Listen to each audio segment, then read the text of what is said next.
Joe, thank you so much for stopping by to have an Nick. interview with LSI Europe. Thanks, Nick. Appreciate it. And great to be here. Why don't you first tell us a little bit about what your company does? Our company, McGinley Orthopedics, was founded several years ago, and really the focus is patient care.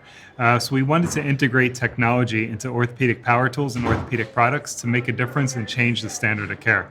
We've been successful so far. We have 2 products that are commercialized, FDA cleared on the market, and we're continuing to grow, continuing to advance what we do in the orthopedic field. So how is what you're doing better or improving upon the standard of care today? Oh, I don't know how much time do we have here. As much as you want. We have a lot to talk about then. Our company is technology focused. We have over 125 patents. The 2 products that we commercialize, we essentially figured out how to embed sensor technology into orthopedic power tools to create a handheld robotic solution. So when people think of robotics and orthopedics, they think of these large robots that cost millions of dollars, hard to use, very expensive as far as capital expense. But what we're able to do is take sensors and put them right into the power tools the surgeons use every day. So it augments what the surgeon's skill set is. So instead of everything being manual based on the feel of the surgeon, they now get sensor feedback that we take for granted in daily life. This is now just becoming a reality for surgeons worldwide. That's our first product. The next product, we went to the implant realm, and for wrist fractures in particular, we developed a product to offer an engineering solution to the most common fracture worldwide. We were successful at commercializing that, and we're starting to see great results with early use of those products. Tell me a little bit about how you're disrupting orthopedic technology today. Well, with all of our products, we're trying to advance the standard of care in medicine. With our current products, we're embedding sensor technology right into the orthopedic power tools to provide an augmented experience for the surgeons. So they're getting feedback that they've never had before, sensors that are so precise, it's less than 1/10 of a millimeter accuracy, which really before you just don't have products with that. So with these technologies, it's changing the standard of care for the better. By doing that, we're eliminating steps in the operating room. We're making surgery safer, faster, more cost effective. And by cost effective, it's decreased costs to the patient, the insurer, the hospitals, really everyone wins in that situation. The safer a surgery is, the better it is for everyone.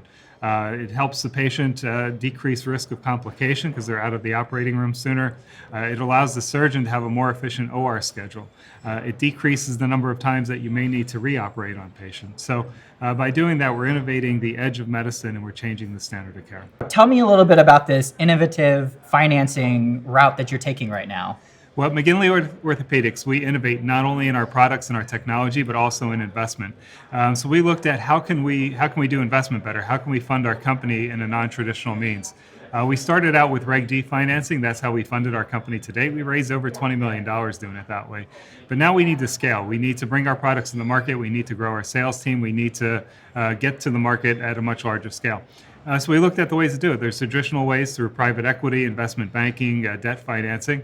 But again, we said we can probably innovate this process as well, and we came across the Reg A financing rounds. So for the past several months, we've been working on getting approval for that, and we're excited. Just this past week, that went live, and we're now taking investment, a $40 million round through Reg A financing. Great thing about that is anyone could invest. The minimum investment's $100. We're leveling the playing field. We're cutting out the middleman. So there's more for the investor, more for the company, and it allows access to a much larger group of people. With the successful Reg A completed, what comes next? Well, first, we have to complete the Reg A. We need to get the financing in the door. Assuming we're successful with that, what we're going to do is grow our sales team. We're going to start to expand the company. We're going to start to try to penetrate the market on a much larger scale, not only in the U.S., but then look outside the U.S. as well.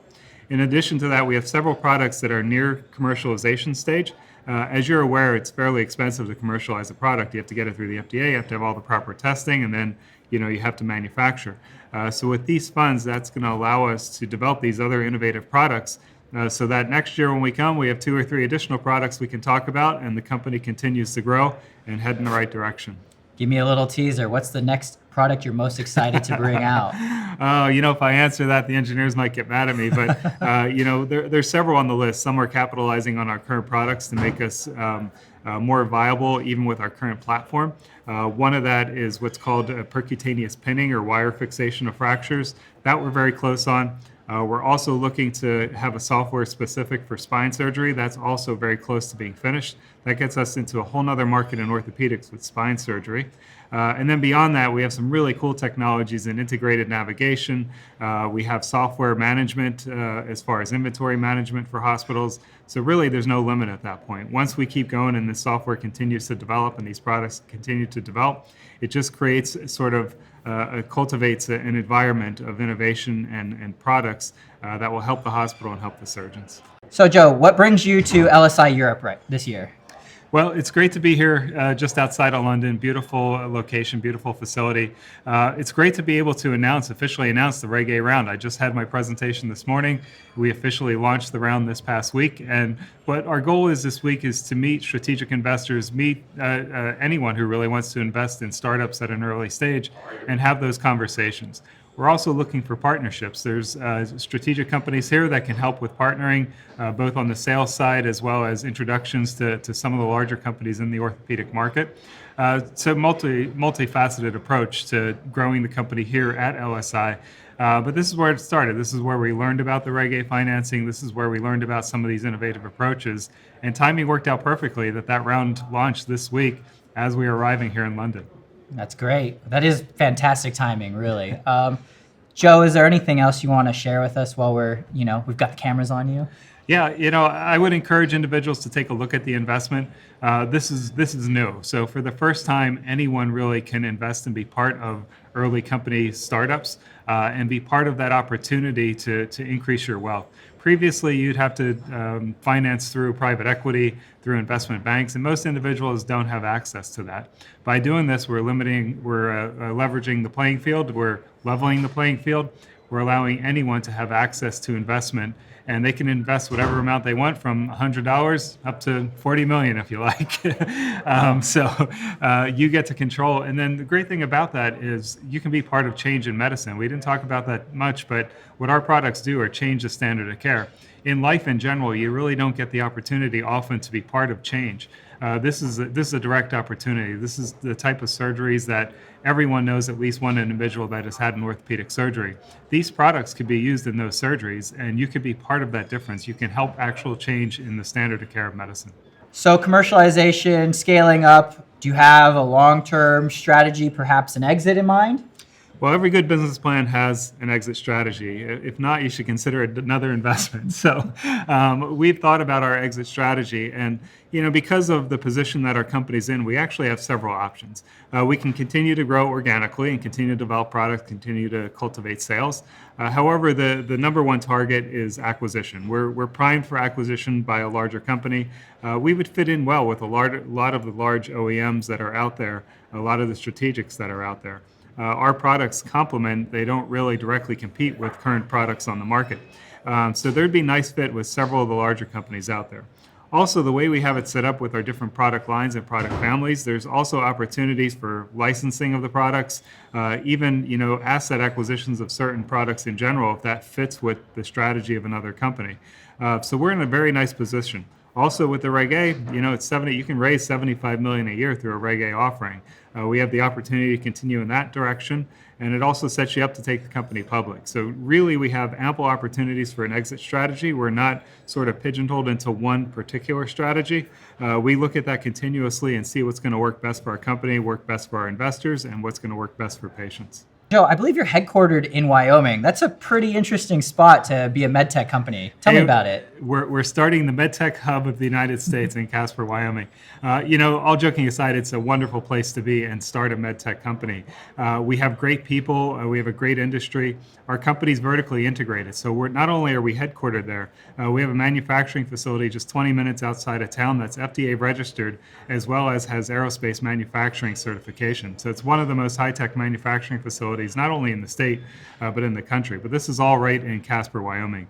And the reason we're able to do that is just support of the community, support of the state as a whole. There's really a pride and ownership of our company and of our products. So every product that gets produced, everyone has pride of ownership in that. And it's just wonderful to see. There's great community support and great acceptance among everyone that's aware of our products. I love that purpose, that mission for keeping it all America made.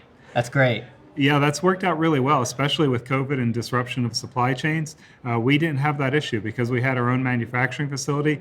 We didn't have the same problems with manufacturing getting shut down across the country and across the globe.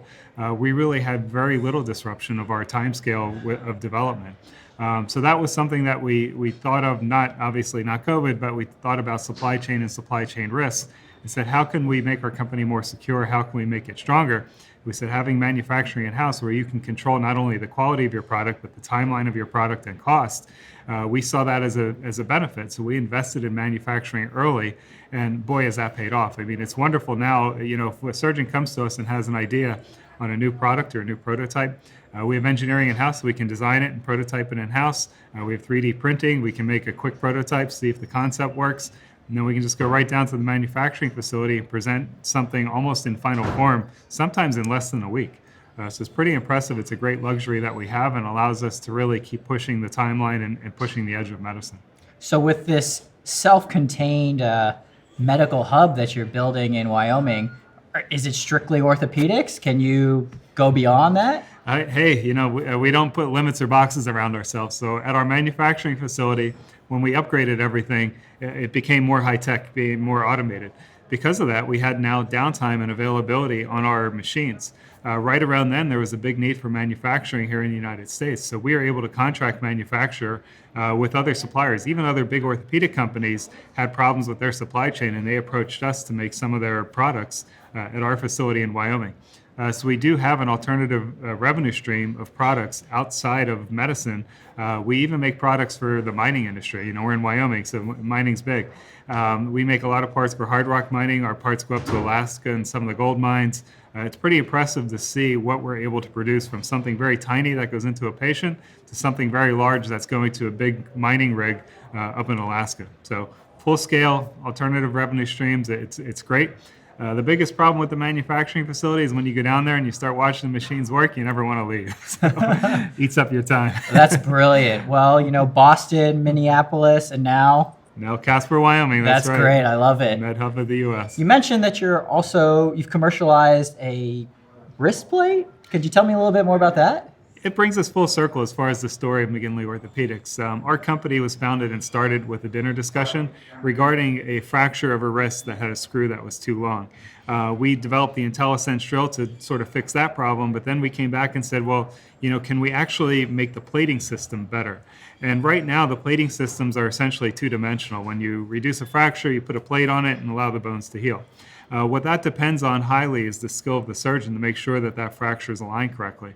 So we partnered with a surgeon group, and we came up with a new idea on how to fix wrist fractures more dynamically. So we used engineering concepts to create a system that's three-dimensional, which allows you to get all those fracture fragments just in the right spots. When it heals, it doesn't impede the motion of your wrist, it reduces the chance of arthritis, can help with pain reduction. And we just commercialized that about a year and a half ago. So it's been wonderful to see that come about, and now we're in the implant market. Wrist fractures are the most common fractures worldwide, so it is a big market, and we're the only system on the market that has a 3D solution protected by numerous patents. So we're excited about that. It complements the IntelliSense drill. The IntelliSense drill can be used in conjunction with this plating system, and for the patient, they're benefiting multifold in that particular situation. We're going to continue to innovate in the implant market. We have several other products that we're working on that can help with fracture fixation in various parts of the body. And again, it's the complementary technologies that allow us to do that, to say, we're making one side of this equation better, let's make both sides of that equation better. I love hearing about the strategy that your company is executing. Joe, thank you so much for stopping by for this interview. Appreciate it. Thanks, Nick.